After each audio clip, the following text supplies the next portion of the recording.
Okay.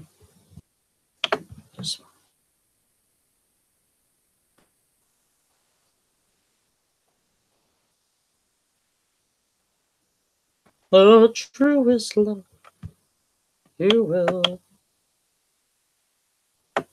Okay, I'll give it time. Hello, ladies and gentlemen. While I wait for my live feed to pop up on my YouTube page, I just want to tell you in advance that this video is not meant to divide people, but it's meant to open up another conversation that desperately needs to be had about the hashtag #MeToo movement. So I just want to say that before I begin.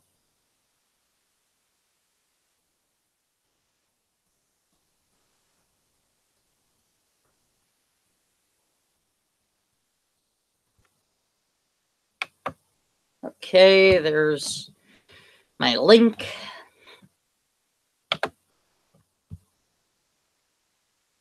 I'll mute that end, and we can begin. Okay. First of all, I want to say, now with the Me Too movement, there are positive and there are negatives about it. Let me talk about the positive first before I get to the negative. The positive is that it has brought to awareness stuff like men like Harvey Weinstein's caliber, like what they've done to women. Harvey Weinstein, Bill Cosby, even though the hashtag Me Too movement didn't start the Bill Cosby, it's brought to light what these serial rapists have done. And it's wrong what they've done. And that this really needs to be discussed because rape affects both men and women. Men and women. And I believe this hashtag Me Too hashtag can benefit men who've been raped by women in the Hollywood industry as well. Not just women who've been raped by men, but also men who've been raped by women.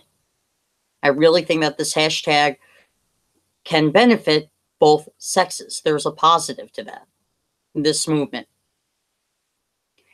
So that's about the positives of the movement. Let's talk about the negative now. There's more negative than there is positive. The negative is that, in a sense, it has become a witch hunt. Allow me to explain. Okay, so just because a guy finds an attractive female or finds an attractive male that he's attracted to, irregardless of gay or straight, doesn't matter. If he finds someone he's attracted to at a bar with that person, that's not sexual harassment. Okay? That's not sexual harassment. People have been flirting since the beginning of time. That's how mating happens. It starts with the flirting, and then it moves to other areas. Now, keep this in mind. Flirting to sexual harassment or sexual misconduct. Because I have seen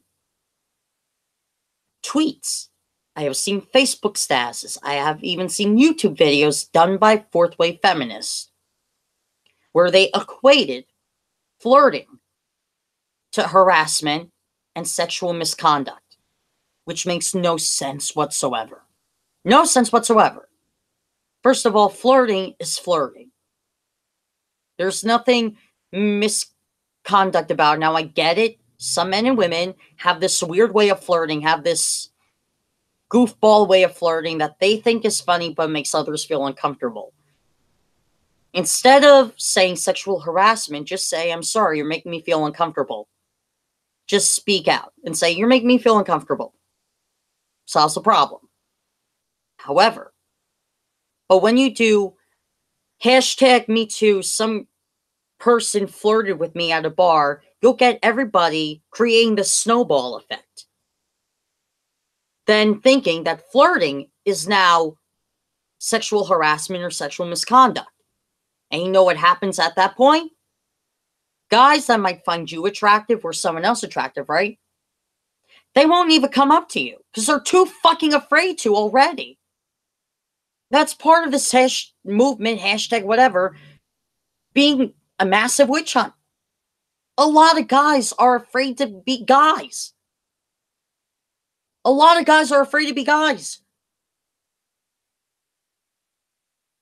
Once again, a lot of guys are afraid to be guys. A lot of guys are afraid to flirt. A lot of guys don't know how to approach women anymore because of this stuff. They don't know how to be around women anymore.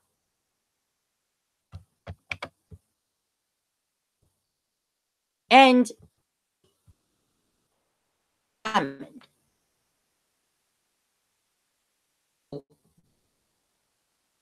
one of the big things, fourth wave feminists, is that they bitch and complain about the fact that men aren't getting married anymore. Why don't guys want to date me?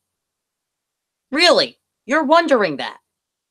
Oh yeah, it's not because you say we live in a rape culture. It's not because you say, oh, men who find younger women attractive are rapey. It's not.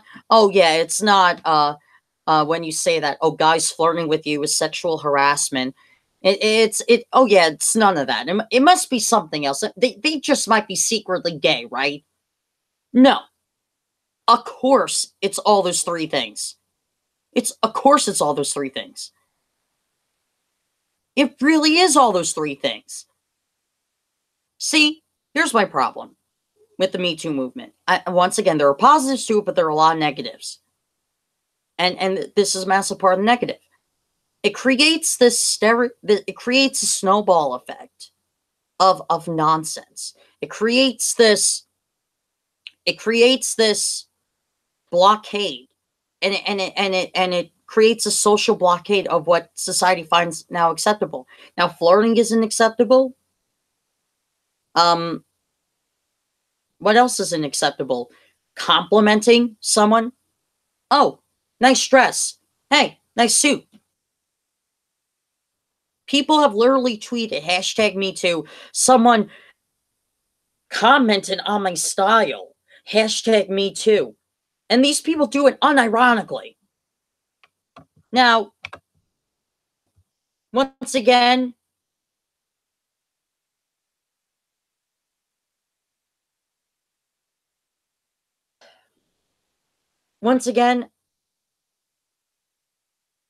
blockade of what is acceptable.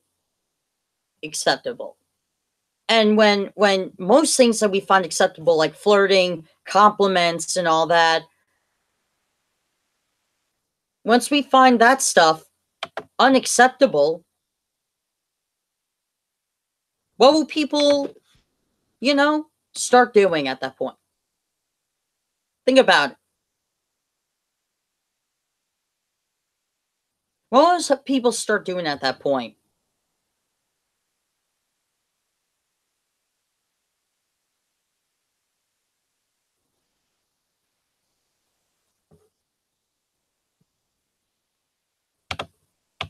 I can tell you exactly what people are going to start doing at that point. I'm sorry, I just had to check something. You know how penguins mate? I'll tell you exactly how penguins mate.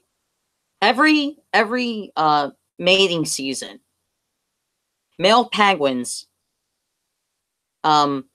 waddle to a certain part of the Antarctic, and they mate with female penguins, and they have an egg together, right?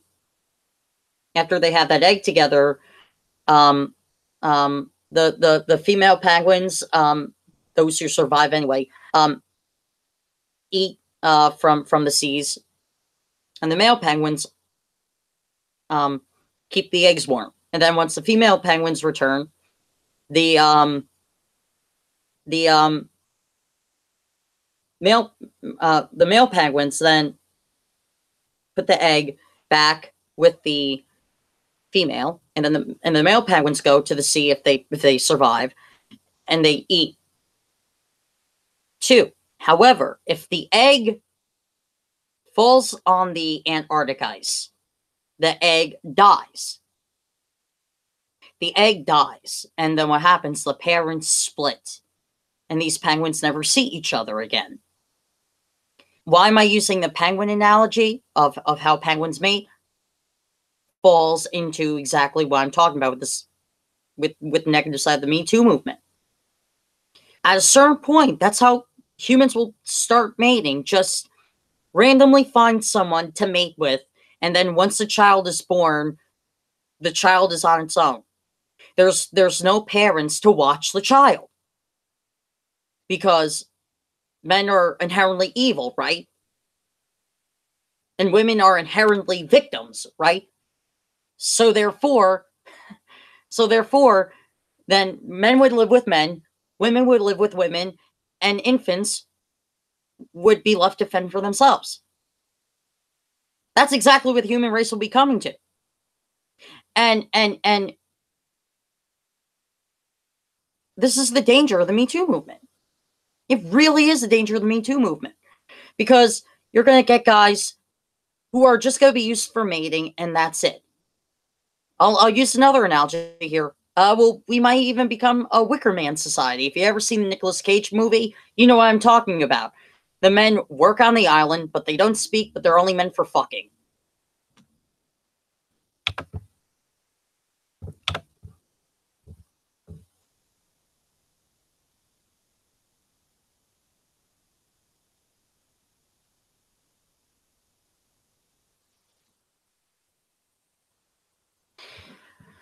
Well, let's see. And harassed by photographers too. I'm not sure that.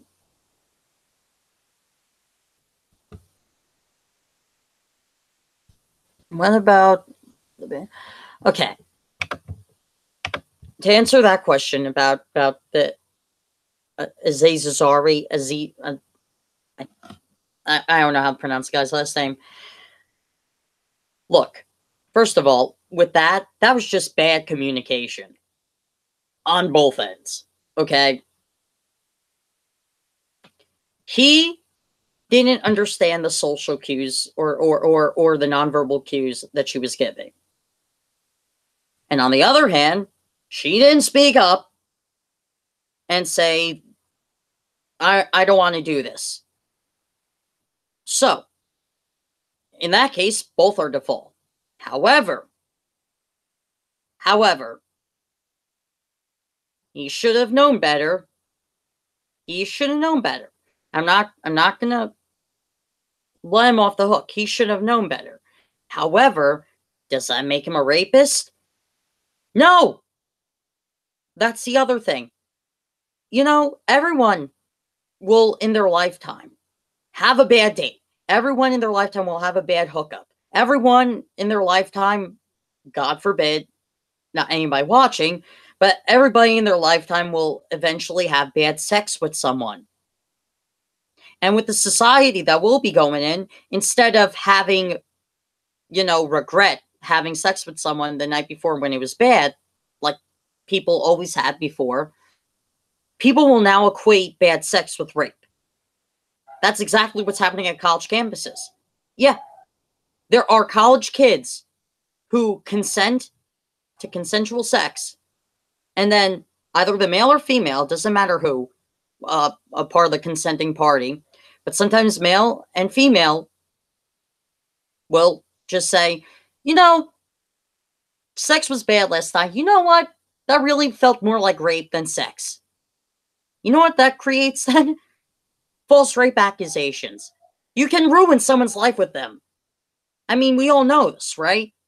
But there are people who don't think false rape accusations actually ruin someone's life. They really don't. They really don't. This is where the whole rape culture argument comes in. And this is the other bad thing about the Me Too movement.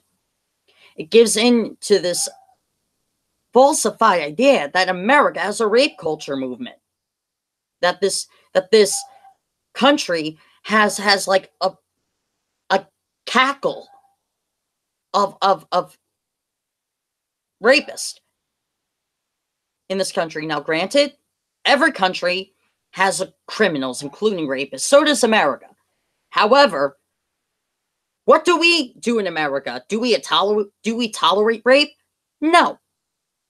And when we arrest someone on the accusation of rape, we interrogate them. We give them a due process. We give them their day in court. Innocent until proven guilty. Now, in some cases, some guys and some women have been proven guilty of rape. In other cases, they've been falsely accused of rape. And what happens to the person who falsely accuses someone of rape? Doesn't matter who falsely accuses who. Nothing. Isn't it funny how there's no legal consequences for someone who falsely accuses someone of rape? There's no legal consequences. And it drives me crazy. Crazy. We know that in America rape isn't tolerated. We know rape is a crime. We know it's something so traumatic it can legitimately fuck up someone mentally for the rest of their life. However,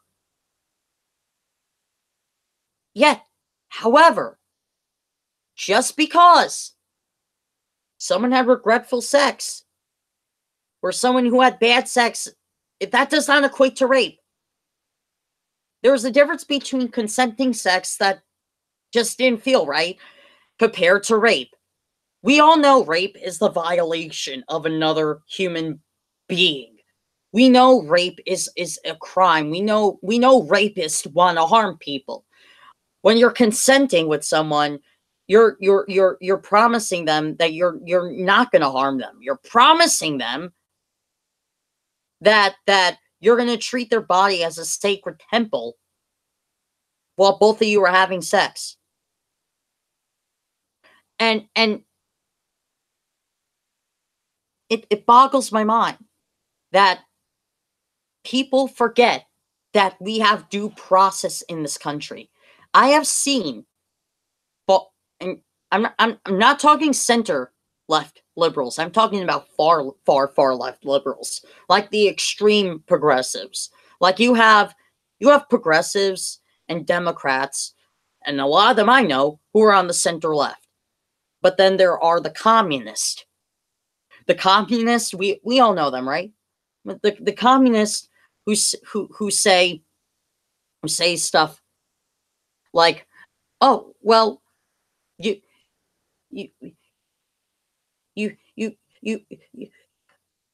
can't say that. You can't do that. It hurts my feelings." Those types of people, right? Well, these are the same type of people.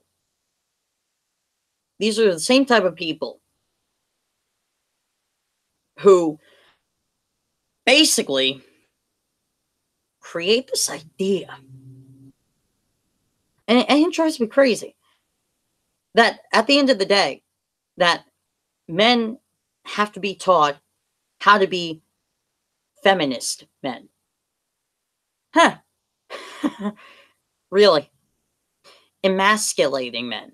That's the other problem I have with this movement. It's big with emasculating men. Have you ever... Okay, here's a great example. Now, at the Golden Globes, I believe it was, right? Or was it the Golden Globes? But the Golden Globes, men and women were wearing black in solidarity of the women who were actually harmed by Harvey Weinstein and people like him, which in that case, respect. Honestly, respect. However, there was a moment at the Golden Globes that kind of got me pissed off.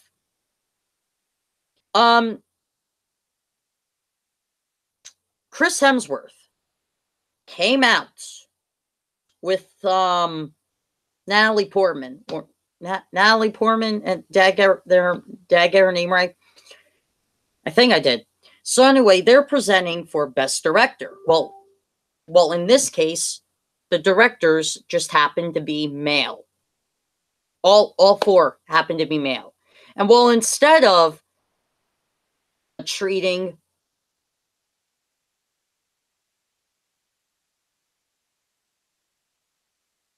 presenting as so now the four male nominees, I'm exaggerating it, but that's exactly how like she was showing it, like she was like showing disgust that the four directors were male who were nominated. I don't care what your gender is. If you're a director, great.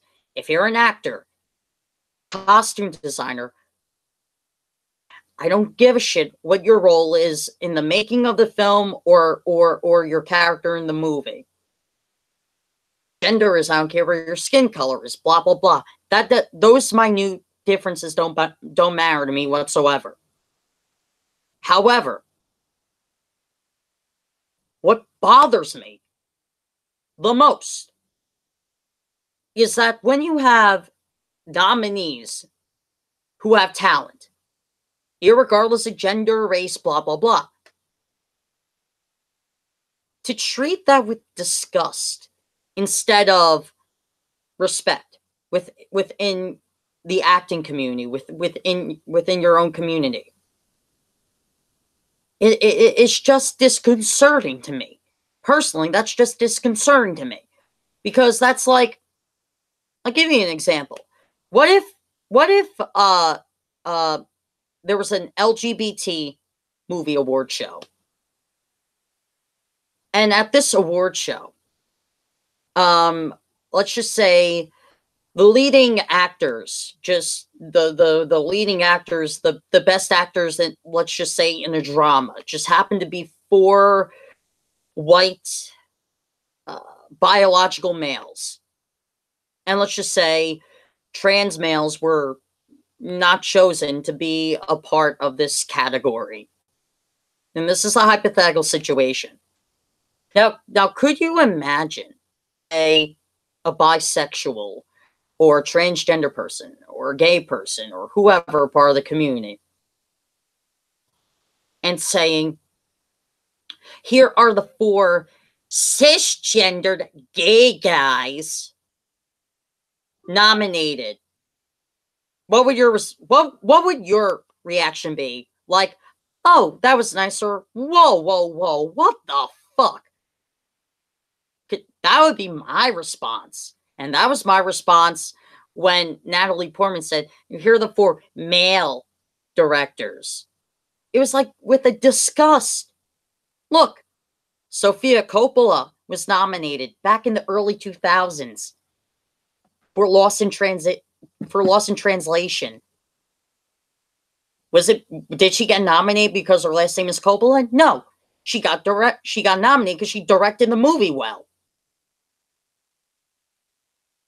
Your gender is, and if you're in the movie business, acting business, singing business, doesn't matter. You do your best damn work. That's how you get recognized. You do your best damn work. You do your best damn work to get to the top, and you do your best damn work to stay at the top.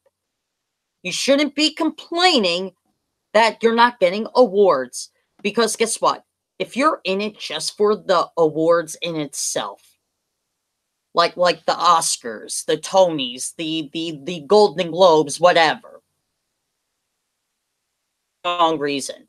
Making movies, being in plays, creating music is all bringing entertainment to people. That's all it is. It's not about the awards. It's about bringing the entertainment to people. It's about bringing something enjoyable for the people to watch. That's what it is. And if you're in for the awards and the awards alone, you're in it for the wrong reason. Yeah, sure, the awards are a benefit on the side. I don't disagree with that. However, your body of work lives much longer than your awards do.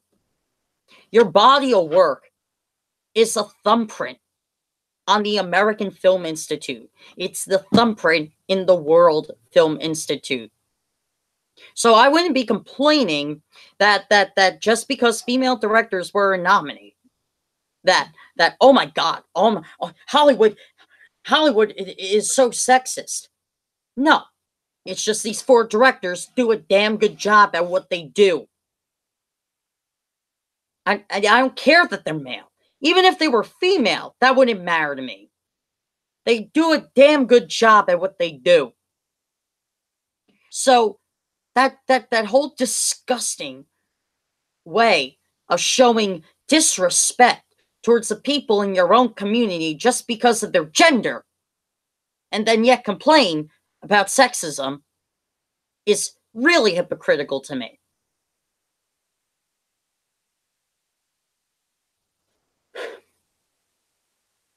Now,